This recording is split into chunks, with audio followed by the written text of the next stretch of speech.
So today we make history again on PipeBomb Podcast. 2 weeks ago, we had the former Ring of Honor World Television Champion Shane Taylor as our first international guest. And today we have one of the most, to not say the most influential person in Ring of Honor history.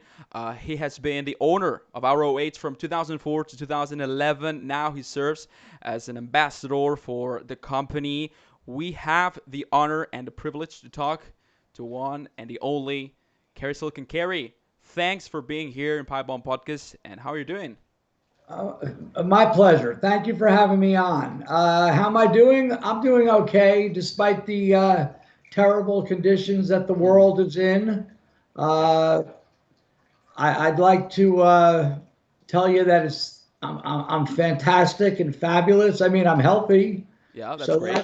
that's a good thing. Yeah. But like everyone else, we're suffering through this pandemic and these unprecedented times. So, but whatever. I'm holding my own, and I'm happy to be talking to you. The pleasure is mine. Cary, first of all, we want to know, how did you become a professional wrestling fan? Because if I'm not wrong, you were born in Long Island, and then you were like raised in New Jersey or New York I or was born in New Jersey and raised in New okay. Jersey. That's okay. Okay. Uh, but on the New York area, so Yes, you were around the old time wrestling. So, uh, do you remember the first connections with professional wrestling? absolutely. Just like you and just about everyone who's involved in pro wrestling, whether it's as a podcaster, a journalist, a wrestler, so on and so forth. Uh, I was a fan. My cousin Mike, Hmm. who's working on my memoirs. I'm sure you're aware of the Yeah. Last Stop Penn Station Yeah, of podcast. course. With Ian Riccaboni. Yeah, yeah, of course. So that's going to be the title of, if it ever comes to fruition, that's going to be the title of my book. Yeah. But anyway, Mike, who's my cousin, and he also was publicist for Ring of Honor between when I owned the company. But Hmm. he turned me on to wrestling when I was about 9 or 10 years old. Now we're talking about ancient history here, my man. Hmm. Yeah. When I say these years, it's like you think of the dinosaur and the Stone Age. But yeah, I first started watching. I tried to pinpoint it, and I Hmm. believe I started watching wrestling in January of of Wow. 1966. Yeah, Wow.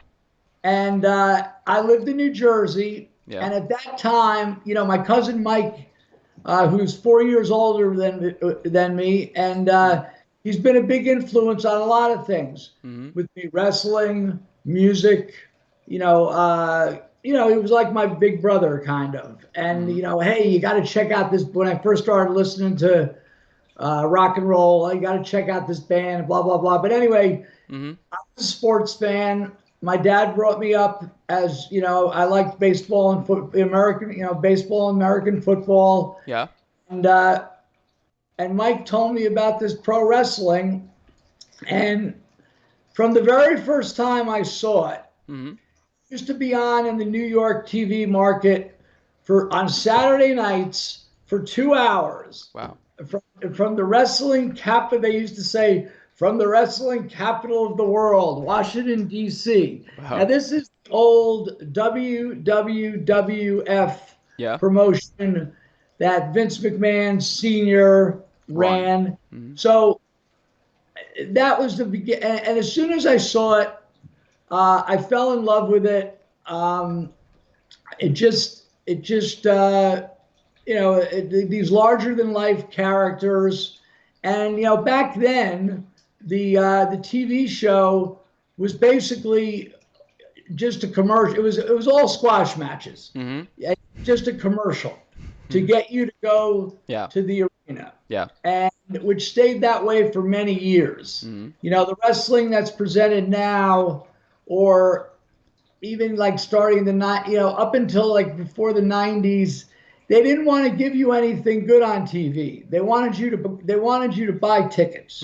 So that was the beginning of my wrestling fandom, and throughout the years. So we're talking about me getting involved in Ring of Honor in early 2000s. So you have 35 years, and I'm sure you seem like a pretty sharp.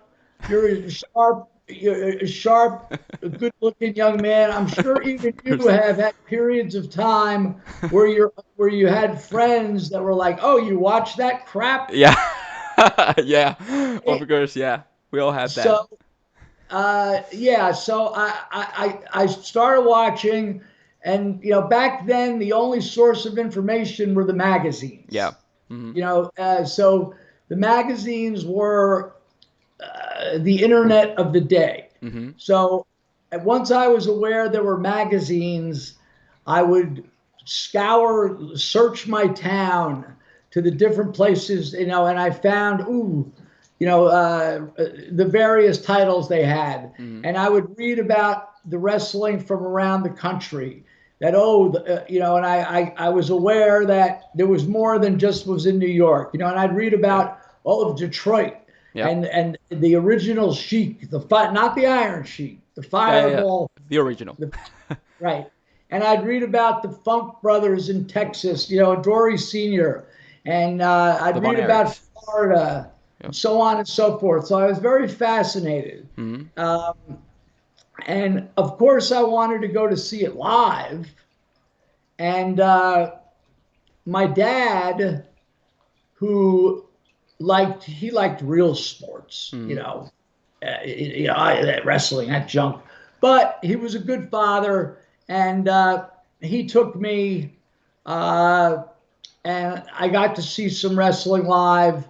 And at the time, they had, we were only about 40 minutes from New York City. So I saw some shows that were at a couple of small buildings. Yeah. Now, I was at the, I'm 10, 11, 12 years old. I don't have a car. Anyway, New York State had well, you might not know this term, but you'll understand it. They had blue laws. You know what that is? No, I don't have any idea. For example, in Spain or wherever, maybe they're not allowed to sell liquor on a Sunday, or the bars have to close at a certain time. That's like a blue law. So the State Athletic Commission of New York had blue laws for pro wrestling and boxing. And what were they? You ask? Well, I'll tell you. The blue laws were no female wrestlers. At the time. No gimmick matches like cage matches or chain matches. But the big one was you had to be 14 years old to watch. To go there. To go live to Madison Square Garden and for wrestling and boxing. The reason this was because they had some riots early before that. So, so for my 14th birthday, my dad, being the great guy that he was, God rest his soul, he took me to the Garden, and it was Pedro Morales, who had been, after Bruno lost the belt. I don't know how much wrestling history you know, but Bruno Sammartino had the championship from 63 to 71. He lost to Ivan Koloff. Pedro Morales was the new champion. And Pedro Morales was wrestling. Do you know this name, Freddie Blassie? Oh, of course. Classy Freddie Blassie. Yeah, I know. Right. And Freddie Blassie was at the end of his career, but he was still a badass heel. And we went to the Garden, and my wrestling fandom remained. I used to have to drag friends of mine to come with me. Hmm. I'd go by myself. I remember going by myself. It's funny, myself, I didn't know these people. They didn't know each other. Hmm. Myself, Mick Foley, Whoa. who became a friend of mine, Yeah. as well as another former Ring of Honor guy who's became a friend, Bully Ray Dudley. Yeah. We were all at the Snuka Morocco cage Really? match, Oh my and we God. all went by ourselves. So point is, I always kept my finger on the pulse of wrestling. Sorry for that long answer. No, there's no problem with that. I don't know if you remember what was the first match you've ever seen in your life, or or Oh one of the God. first matches.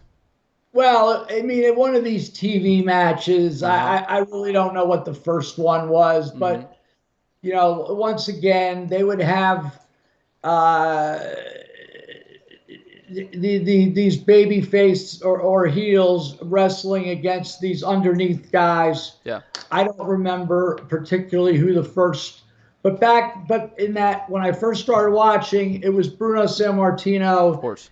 It was Johnny Valentine, Greg the Hammer's father, Hmm. uh, the Miller brothers. Hmm. There's a whole list, Yep. but yeah. Um, and then like I said, that first Madison Square Garden live match was that Morales Blassie. It Hmm. was November 15th, 1971. Oh, But yeah, so and I stuck with it. We used to go at that point when I was allowed. My cousin, my yeah. aforementioned cousin, we would go every month because I was 14, but he was 18, so he drove. Uh-huh. So we would go. They used to have wrestling at the Garden Yeah. once a month, and it was always on a Monday night. Always on a Monday. So between like 71 through the 70s, we pretty much went to all the shows. Hmm. He faded out of it. I continued going, and Bruno got the belt back, Yeah. and he held it for 3 years, and then he lost to superstar Billy Yeah. Graham, and yeah, and then Bob Backlund came in, Great and names. then it led then of course to the Hulk Hogan era. Yeah. And when the Hulk Hogan era started, I was fading out a little bit. Hmm. I had a lot of I had a lot of other stuff going on. Okay. I wasn't living the healthiest lifestyle, Yeah. and but I would still go Hmm. and saw a lot of wrestling in my day Yeah. as a Great names, great history of professional wrestling. Let's go back to the very beginning with your relationship with Ring of Honor. After 2 years of management with RF Video president Rob Feinston, Doug Gentry bought the company, but then shortly after, you bought it afterwards. What was the main reason for you to become an owner of Ring of Honor? well, we're not going to get into the we're not going to get into everyone knows about the whole incident Yeah, regarding of course. RF, so we don't need to get into that. No. But it was either he goes or I go. Hmm. So basically, that's what it boiled down to. I wasn't going to be around with that incident taking place. Hmm. So it's like either buy me out, I had bought in, so buy me out, and it's all yours, Hmm. which he couldn't do, and so there I was. I didn't really intend to Uh-huh. want to be a full-time owner. I had my other business. Yep. I'm a long-time ticket Of broker. I course. went Yeah. from selling tickets on the streets in New York City and other places to having a legitimate ticket office. We're talking about ticket reselling. And when all that stuff went down, it's a miracle that we didn't close. Hmm. It's a miracle that we survived all that. But we did. Hmm. And I was between 2004 and 2011, I owned the company. Yeah. It wasn't. It was never like business was never great. Yeah. People. You know the name Dutch Mantel? Yep. Of course. Sev Like Coulter for those who right, right. watch So WWE. I know Dutch, and Dutch has a saying. He goes, "Yeah, Gary, everything is not what it appears to be." And what I'm going with that is, people thought Ring of Honor Hmm. is successful. Yeah. And we're selling DVDs like crazy and blah blah blah, but we were never making any money. Yeah. I held on to the company because there's like I knew we had a great product. Hmm. I knew that we had something special, Yeah. and but it wasn't making money. I was losing money. Yeah. It was being financed by my ticket business. Yeah. That's right. So so where I'm going with this is any business person or even a young child that could add math would say, you got to get rid of this. But because of my passion Yeah. for the business, part of it's my ego. Hmm. I held on despite all logic, despite all business logic. But fortunately, we were able to hold on, Yeah. and then the deal went down with Sinclair and Joe Koff, and thus keeping Ring of Honor alive, thus keeping me, whatever. I'm still being part of it. Of course. So and then after this whole ride, only little over a year ago, there we were at Madison Square Garden. G1 Supercar. Yeah. Right. You made Where history. I saw, there I was seeing that match with Freddie Blassie, Yeah. going all the time. Then those years That's great. standing in front of the Garden, hustling tickets. Who would have thought I'd Yeah. be standing in the ring at Madison Square Garden? Talk about a dream come true. Of course. Yeah. Talk Yeah. about hitting the lottery. It's like the Yeah. the odds of this happening were very slim. um, and because of your passion, because of your work, and your work ethic, that's why Ring of Honor it is today and still going today. So that's why I told in the introduction you are in my opinion one of the most influential people in on Ring of Honor history. How the company was when you arrived. Just not only financial standpoint, but the structure, the roster, all the kind of things when you arrived, how it was. Well, I've been going to wrestling for all these years, Uh huh. and when I went to the first Ring of Honor shows as a fan, Yeah. and I knew Gabe Yeah. Give and I knew Sapolsky. Doug Yeah. and Feinstein. Yeah, those guys knew it. There, see, Gabe worked for Paul Heyman Mm-hmm. at ECW, Yeah.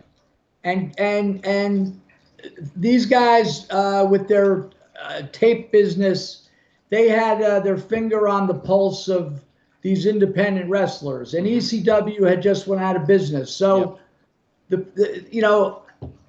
I mean, I know something that's good. I know something that's not good. And this was good. So Yeah. the product and the guys were good. By the time all that stuff went down and I became the owner, I mean, our roster was great with Uh huh. Samoa Joe Great and people. CM Punk and Homicide and the Low-key. Briscoes and Jay Lethal Yeah. and Low Key and Christopher Colt Daniels. Kovac, Yeah. and I'm leaving a bunch of names off. The list is huge. Yeah. Yeah. Right. So yeah, we had a good thing. The problem was, so after I had the ownership, and after the the cloud went away from us Mm-hmm. that was hanging over us. It took like a year for things to settle down, and everything was cool. Yeah. And during that time, Punk and Joe had that that they had those three great matches, Great. and we were getting noticed. It was amazing. We were getting noticed by the Japanese companies. Yeah. Like we were approached by Noah. We were approached Drive by New meat. Japan, and it's so we were like shaking our heads. Yeah. And plus bringing in some of these legends like Foley Yeah. and Rick Steamboat. Like they were with us for like 6-7 shows in 2005, Mm-hmm. and it gave us some credibility, and it went on from there. Getting to go to the UK. Mm-hmm. Then thanks to Pro Wrestling Noah, because we couldn't have done this. Getting to go to Tokyo. I mean, Yeah. they set everything up, and as along the way, there's attrition. You're going to lose guys. Mm-hmm. We lost Joe and Punk sort of a few months apart from each other, and but that made way for other guys. Jamie Noble, Yeah. Austin Aries, Such a big names. Roderick Strong came in. Yeah. Kevin Steen. Nobody was a big star right off the bat. Kevin Steen, El Generico, Yeah. Adam Cole. Delirious, of course. Yeah. Tyler Black. Right. Tyler Black and Claudio Hmm. and Nigel. And so when we would lose guys, it would open up space for other guys to elevate. I wanna talk about that after. A couple of questions I wanna ask you before, because you mentioned how Ring of Honor evolved when you were the solo owner of the company. You began doing shows on cities like New York or Boston or Pittsburgh, but then you turn into other cities. You go there to Las Vegas, which, by the way, the story with the Las Vegas show was great. I listened that on your podcast with Ian Riccaboni. But not only that, Buffalo, Chicago, Detroit. How important was those moves to make ROH even greater? Sorry. Well, right. Originally, it was Philly, Hmm. and then New Jersey and Boston. Yeah. And I remember when we first went to Dayton, Ohio, and Chicago. That was like a big deal. It was like we were going. It was like we were flying to the moon. Yeah. And we were able to have like a sort of a. We were only doing 48 shows a year, but it was like a circuit. So we'd go to the cities we just mentioned Hmm. 4 times a year. Then we added Cleveland. Then we would try different things.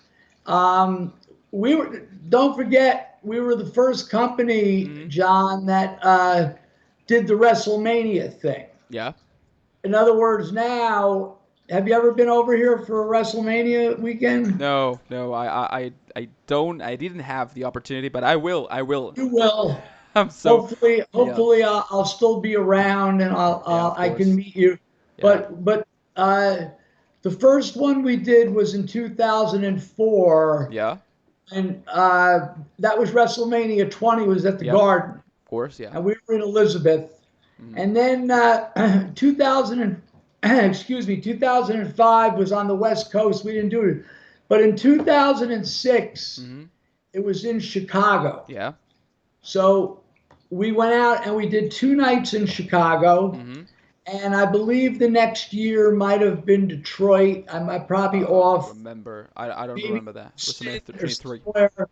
But Yep. we would follow, so pretty much we did the same cities, but we would go to where WrestleMania was. I Yeah. remember going to Houston or Phoenix, Arizona in 2008 or 9. Yeah. And once again, getting to go to the UK and getting to go to Japan. Japan.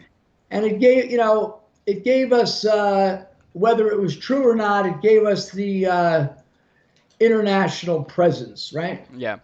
Um, you mentioned that you begun deals, relationships with other companies like Pro Wrestling Noah, like Dragon Gate, and I remember a lot of matches that are great. And I remember that the people begun, well, the young people like me began to know about Sima in AEW, but he was in Ring of Honor shows, and I remember those matches. And then you have a deal with Pro Wrestling Guerrilla here in the United States. Do you think that helped Ring of Honor to make one more step on its popularity?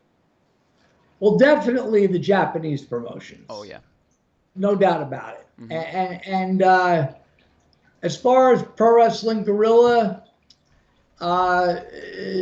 they're a good company, but they were like a West Coast version of Ring of Honor that would only run one building.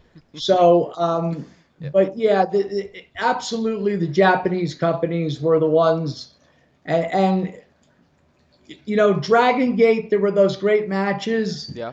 but we didn't have a great relationship with them. It Why? was no. Why? Yeah. They weren't easy to do business with. Okay. We went to Japan twice, Yeah. and the first year we went, it was one show with Noah and Dragon Gate. Hmm. They didn't really like each other. Okay.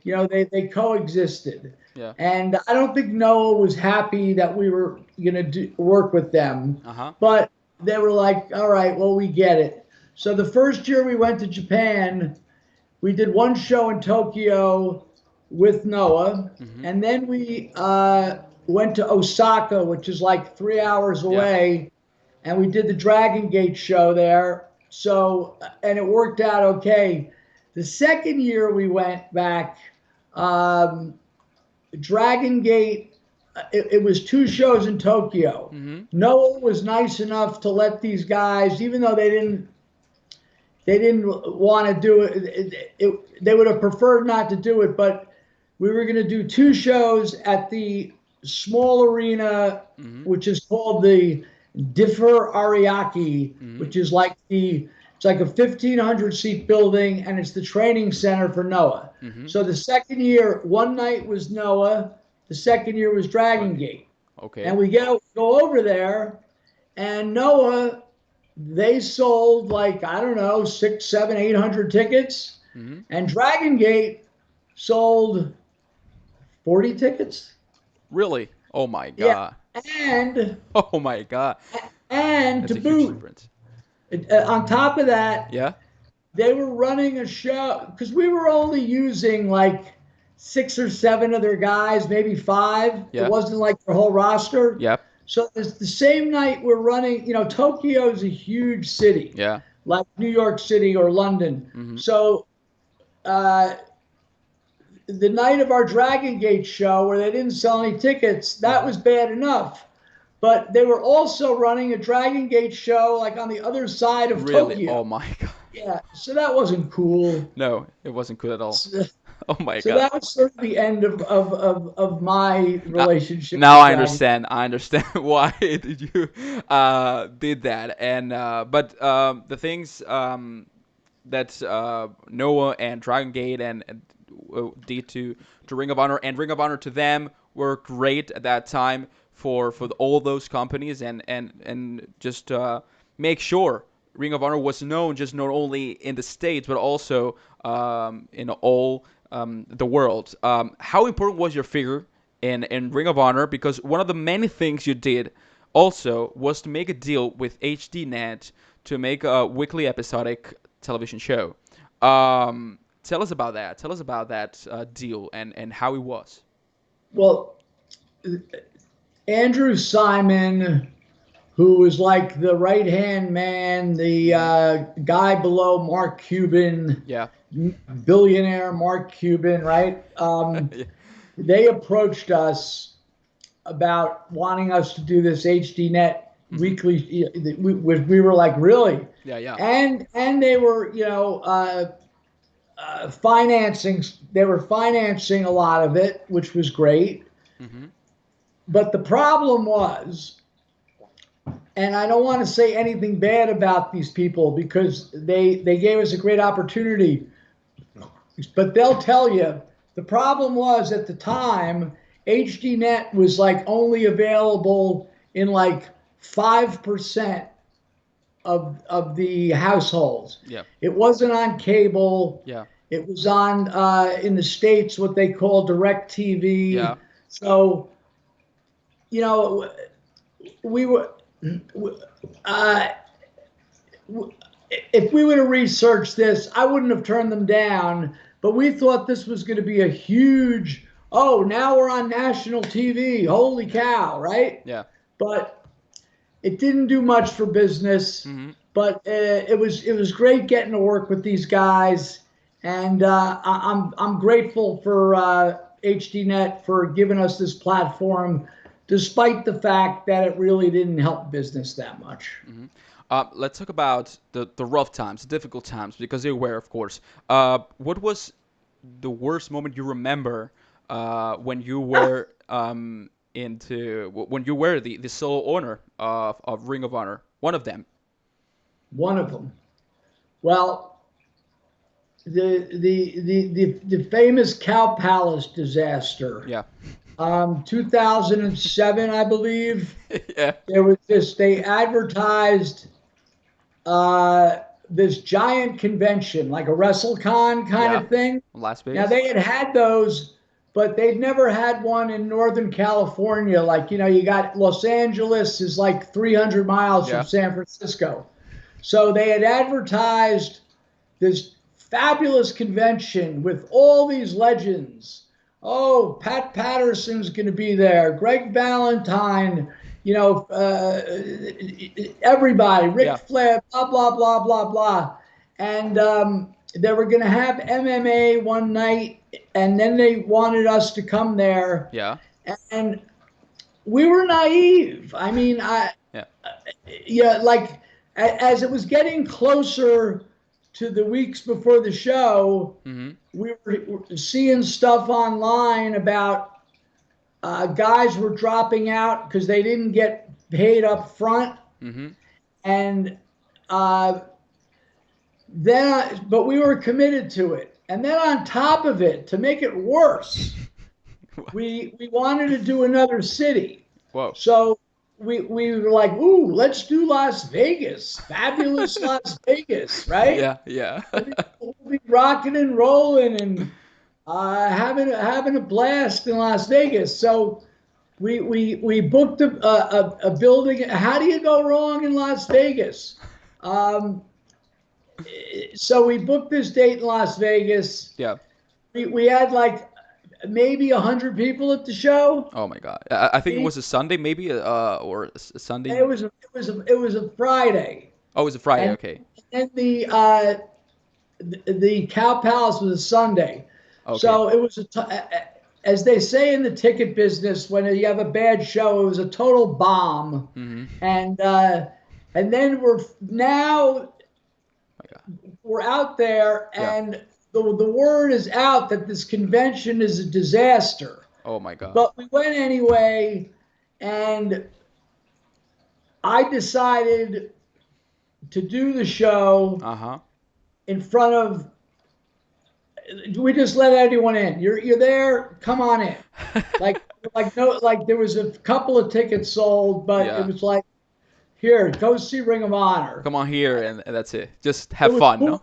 For me, as an old school guy, it was Yeah. cool being at the Cow Palace, which is a legendary building for wrestling. Yeah. And the Beatles played there, Yeah, of and course. all these great rock, So, but yeah, that was we made the best of it. I remember, you know who Larry Sweeney is? Yeah. Yeah.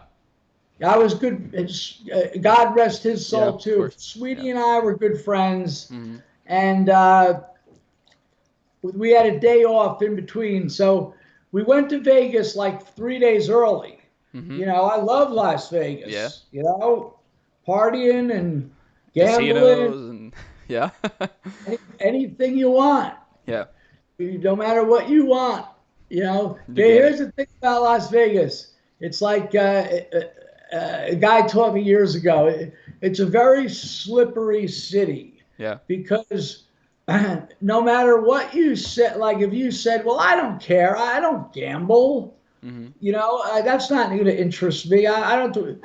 Once you're there, no matter what you say, you, this person, that person, no matter what they say they would never do, whether it was gambling, Mm-hmm. drinking, sex stuff, Yeah. this, that, anything could happen. Yeah, yeah, I know, I know. Anything could happen.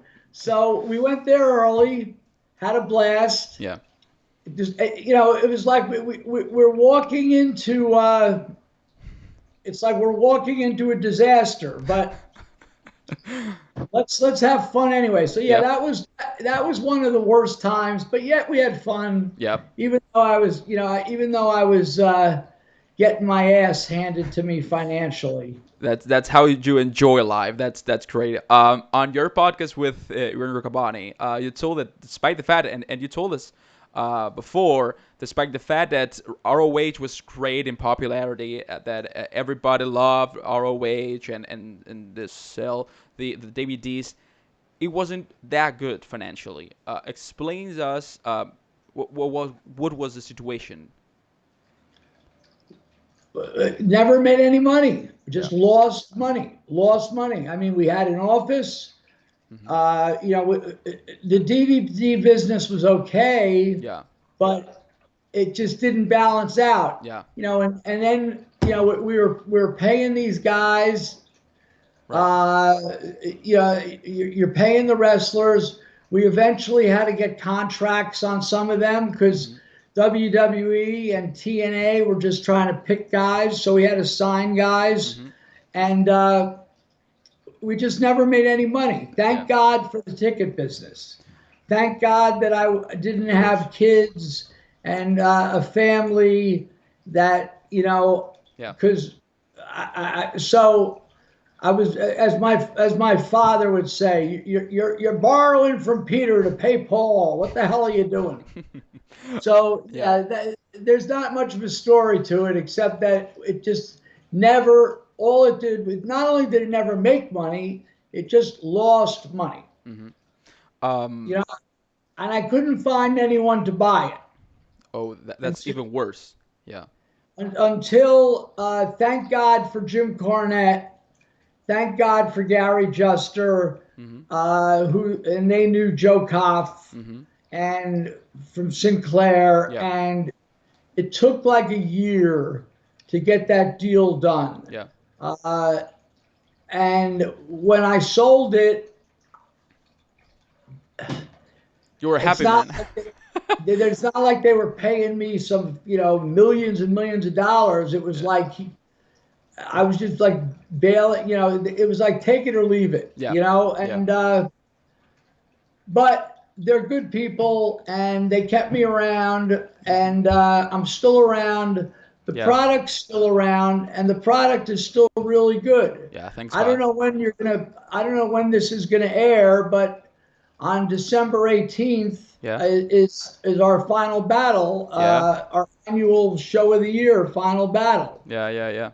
We will talk about Final Battle a little bit by the end of this interview, but now I want to talk to you about when was the moment that you realized, okay, I cannot run this anymore. I have to buy it. And you said that it took 1 year to make the deal with the Sinclair company, but when was the time, the right time that you thought, I cannot do this anymore. This is difficult for me.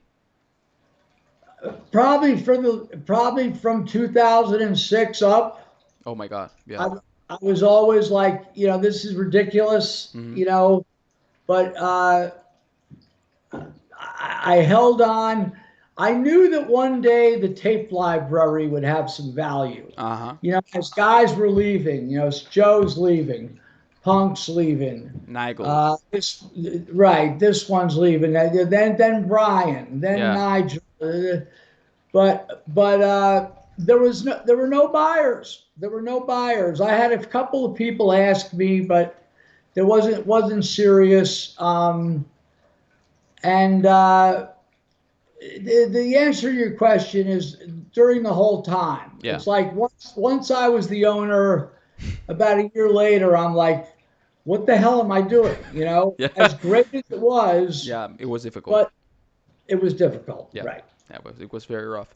Um, you told us that Nagel left the company, Brian left the company, Pong, Samoa Joe, Adam Cole, Tyler Black, blah blah blah. But were you tired at some point, from a business standpoint, of always uh, just having people went out of the companies and of your company and go to bigger, I will say bigger companies, not bigger leagues, but bigger companies like WWE? It's like, okay, Yep. I create this people, these wrestlers, and I build them, and now they're at the top. They're not with me, and it happened with just not only one person, but with many people. So at some point, were you tired about that? Well, you had to accept the fact that this is the way it was. Yeah. I can't get mad at a CM Punk or Samoa Joe, whoever, fill in the blank, Yeah. a Brian or a Nigel to try to make more money, Yeah. and it's just part. But here's the thing: when guys would leave, like let's go back to CM Punk and Samoa Joe, Mhm. that opened up space Yeah. for Roderick Strong. Yeah, for other That people. opened up space for Aries, Jamie Noble, and when Nigel and Brian left, Mhm. they left on the same night Yeah. Yeah. in September of 2009. And, you know, we were going to, that's like, what are we going to do? So what I did was, I got hold of Jim Cornette. Yeah. Thank God I had a good relationship with him. And thank God he had just left TNA. Yeah. I think I don't know if he quit or he was fired. I think he quit. He Mhm. couldn't stand working with Vince Russo anymore.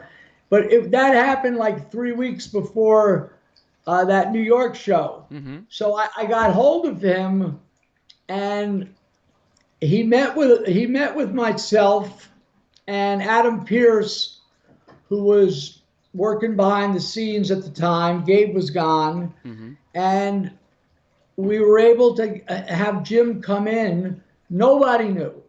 And not only did we have Jim come into that show, we had New York City's own former Ring of Honor champion and legend who hadn't been in the company for a year and a half, Homicide. Yeah. So we had a double surprise that night. Mhm. So as bad as it was to lose Brian and Nigel, we had the fans like, it was like a magic trick. Yeah. Well, there go these guys, but look at this, Yeah. Yeah. it's like they pull the thing up, but there's a big bird there, or big bunny rabbits. Yeah. But yeah, so Homicide came in, and Jim came in, and that was at the time we were doing HD Net, Mhm. and Jim was very, very helpful, with experience with doing TV. And when that happened, we had the Tyler Blacks Yeah. and the Davey Richards Yeah. and the Eddie Edwards and Kevin Steen And I'm and Generico. Generico, Yeah. and then the Bucks, Mhm. and those guys, were on the rise. Yeah. And towards the end of my ownership, those guys were all featured, but we had slowly coming up Mhm. Adam Cole, Yeah. Kyle O'Reilly, Bobby Fish, and you know, we had Jay Lethal Of course. for like from 2003 to 2005, and then we brought him back. We Hmm. brought back Cabana. It's like there's always so Great guys names. would leave, some would, and others would come back. Yeah. So as bad as it is to lose these stars, you're able to make new stars then. Right. Right. Do you regret of not doing something on your solo ownership with Ring of Honor, or not? Do you think it all went like you liked? Um, the, there's another old expression, Yeah. or philosophy. Mm-hmm. Absentee ownership is the downfall of is the downfall of a business. Yeah. So since I was concentrating full time on the ticket business, Mm-hmm. and I'm not saying the guys behind the scenes in the office at Ring of Honor did anything bad. Mm-hmm. They didn't. But uh, if I could have dedicated full time to Ring of Honor, would it have made much of a difference? I don't know, man. Yeah. But I did the best I could. Of Look, course. here's the thing. I was,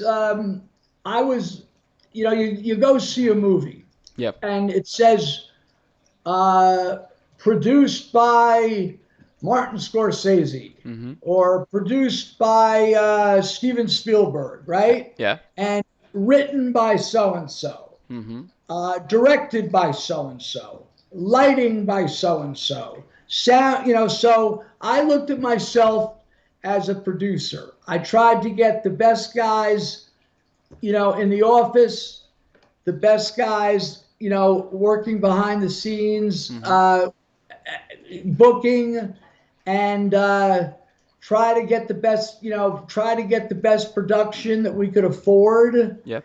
And that was my job. I wasn't there saying, oh, this match, this should happen, that should happen. Mm-hmm. No, that wasn't me. That's why I had a booker. I would throw in my opinion Yeah. on certain guys I liked, or if I saw something that really wasn't working. But I left things up to Gabe. Gabe did a great job. He had a great eye for talent. Mm-hmm. I left things up to Adam Pierce. Mm-hmm.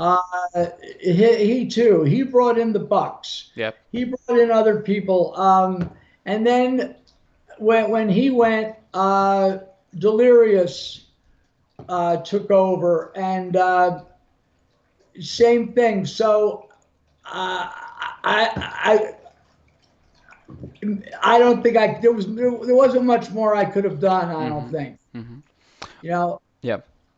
Um, tell me about tell me your reactions about the returning of the ROH Pure Championship title, because the Pure rules are kind of different from what we see normally. And I don't know if you think that that's going to be great for the new generation of wrestlers in Ring of Honor, and for the fans. But tell me about that. Tell me about, okay, let's do it again. well, I think it was a good way to reintroduce the program, Yeah. because after with the pandemic stuff, there was from March until the October? summer, Yeah. I guess August, there was no new Ring of Honor material. Yeah. So when the Sinclair management was able to secure, they didn't want to go to some state like Florida where it's like the Wild West. Yeah. Yeah. You know, I know that. Yeah. you understand what I'm saying? I know. They they wanted Sinclair and Joe Koff.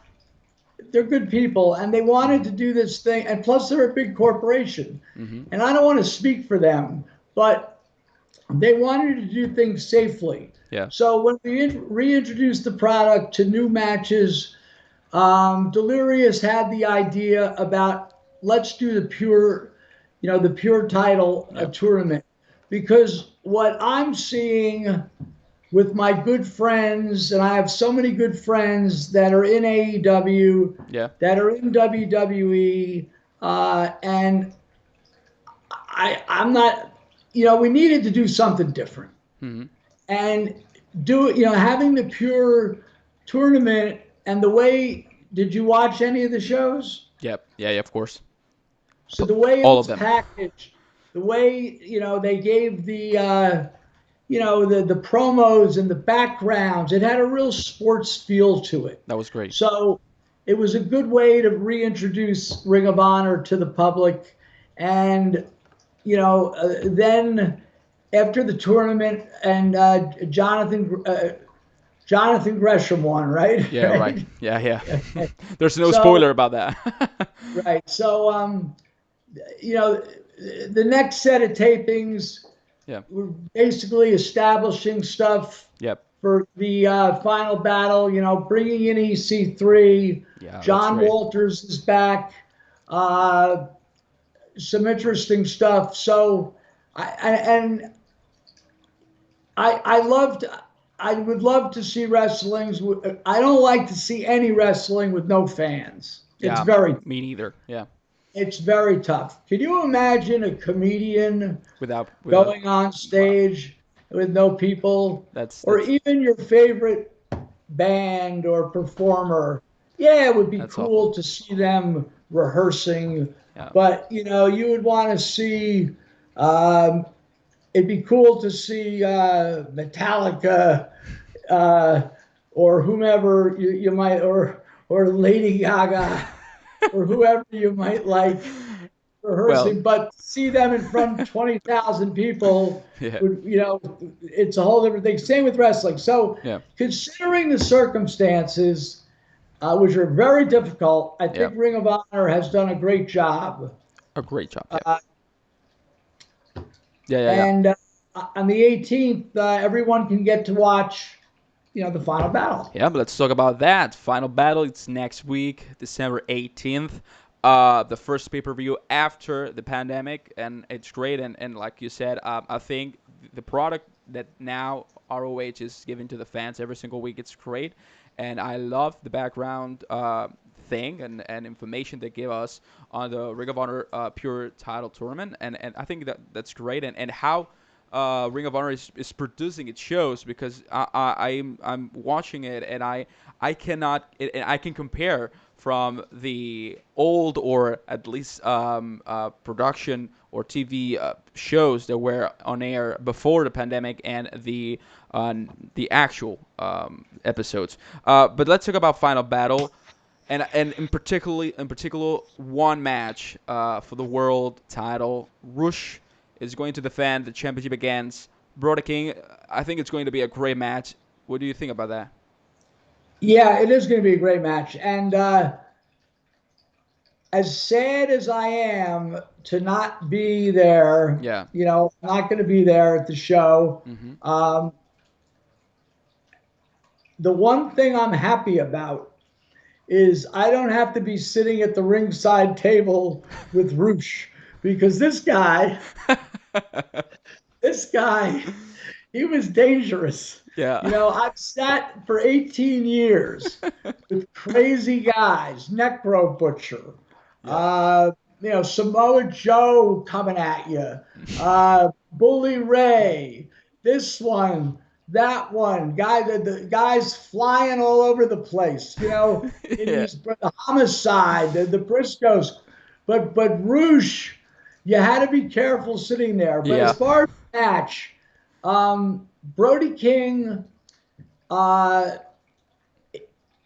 don't even want to say he's up and coming. I mean, he's here. Yeah, of course. Indeed, and I learned something that I didn't know from watching the TV show. And yes, I know Brody, and I've talked to him, but he didn't even get involved in pro wrestling until he was 27. Whoa.